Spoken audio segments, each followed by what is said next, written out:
Today is February 14th, 2026, and this is your Freedom Planet, Freedom and Chains news. Today I'll be covering the survivors that are currently coming to the game. Let's start off with Lilac. Lilac has the most stuff done for her at this current moment from what I can tell. I'll start by playing her fully completed LMS that is currently posted in the Discord.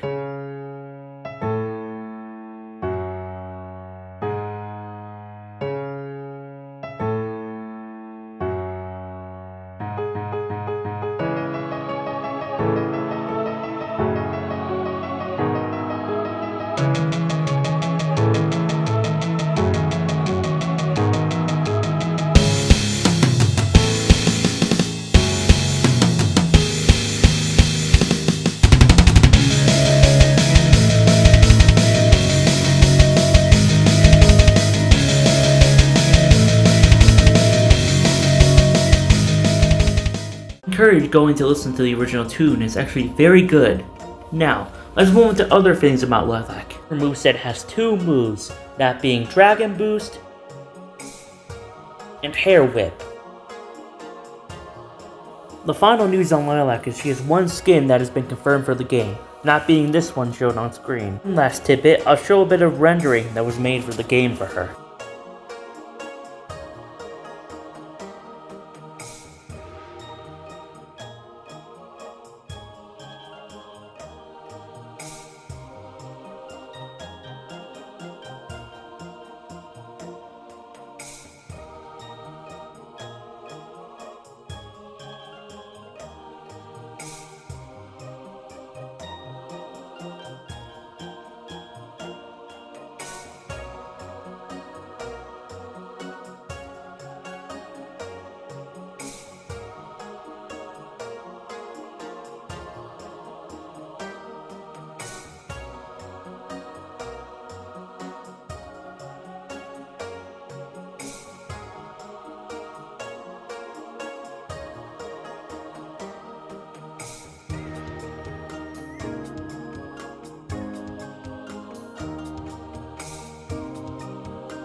And with that covers Lilac. Now let's move to our next survivor. And that would be Mila, our next survivor. Mila is the second character with the most on her. Let's start off with her moveset. Her first move is called Shield Burst. Her second move is called Puppy Float.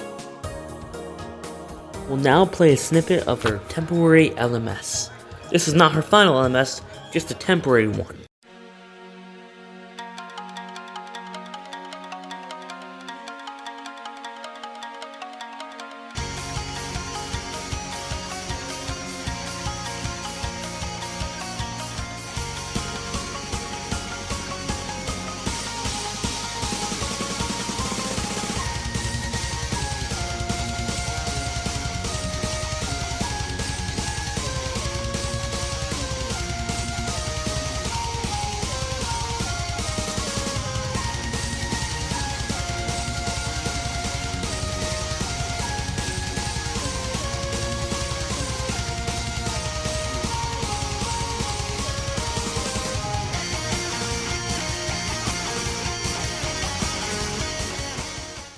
And that was Mila's section. Our next section is for the next character that is currently revealed for the game, that being Carol.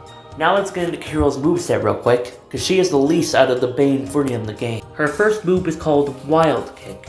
Carol will stop in place and kick around her. If she hits an anomaly, they will be locked and stunned for 2 seconds. Her next ability is called Jump Disc. Carol will throw her Jump Disc, and if she hits an anomaly with it, they will be knocked back. If you press the Jump Disc button after using Jump Disc, you can go to your Jump Disc and kick the anomaly for 1.5 stun. That was Carol's moveset. Now I will play a snippet of Carol's temporary LMS theme.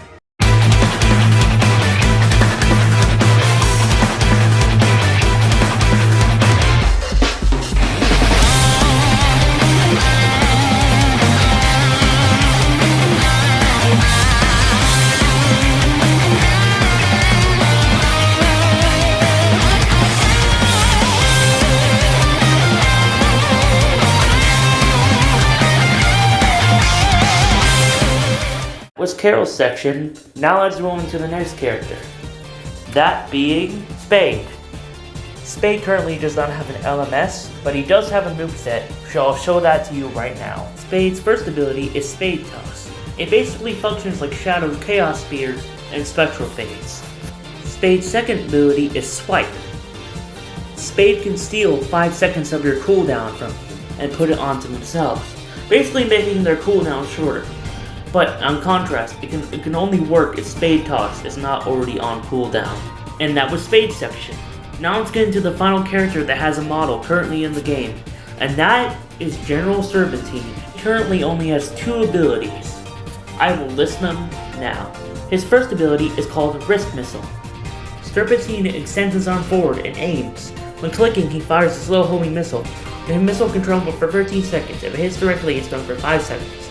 Clicking the ability again while it's traveling blows it up, doing heavy knockback and stunning for 2 seconds. His second ability is called Serpentine Dash. Much like Lilac's Dragon Boost, it's basically just a shorter version of the move, but with instant activation. And that was the final character that was modeled currently. But there are characters that have movesets that currently do not have models at the moment. I will show them off. The first one is General Gong, passive called Naturally Armor, which gives him 125 health. First ability is called Shield Bash. Basically charges up with a shield in front of him. If he hits an anomaly, he stuns for 2 seconds and does low knockback. Gong's second ability is Guard. Gong holds his shield up, and if he's hit while his shield is out, the anomaly is stunned for 2 seconds and slightly knocked back. And finally, the last character known to be in the game in V1, Lord Brevon. He currently does not have a model or LMS, but he does have a moveset, so I'll show that off. Lord Brevon has a passive called the General's Loyalty. If Serpentine is also in the round of Lord Brevon, Serpentine can only revive Brevon a third time. Brevon's first ability is Mines. Lord Brevon places down an explosive mine. If an anomaly steps on it, it explodes and stuns for 4 seconds. The max mines placed can only be 3. Brevon's second ability is Pistol. Lord Brevon grabs his pistol and fires it. If it hits, it stuns for 1.5 seconds. It slows the anomaly down for 7 seconds afterwards. That was every survivor for V1 that was revealed. Now, but we have a little bit more stuff, because V2 survivors are also revealed, that being 4 of them. One of a moveset, and the others currently not having much of anything. Finally, our last character with a moveset but no model or LMS, Neera. Passive is a double jump. Her first ability is called Sniper Drive. Neera uses her staff to shoot shards of ice at a long range, 3 shards to shoot, each slowing down the killer by 33%, or 1.5 seconds. The slowdown stacks, and they reach a max of 80 studs. If Neera hits the killer with all their shards, they get stunned for 1.5 seconds. Neera's second ability is Spear Drive. Neera uses her staff to perform a stab. If on the ground, Neera can attempt to stab the killer. If it hits, they are knocked back by 20 studs and slowed down by 20%. If Neera is airborne, Neera will spin and get a slight speed boost for 1.5 seconds, while also gliding down. Think of OM Knuckles passives. So 3 more survivors coming to the game, that being the Magister, Scientix, and Corazon T. And that, my folks, was every character known to be in Freedom Planet, Freedom of Chains. There will probably be more in the future, but for now, that was every character known to be in the game. And I thank you for watching this long video.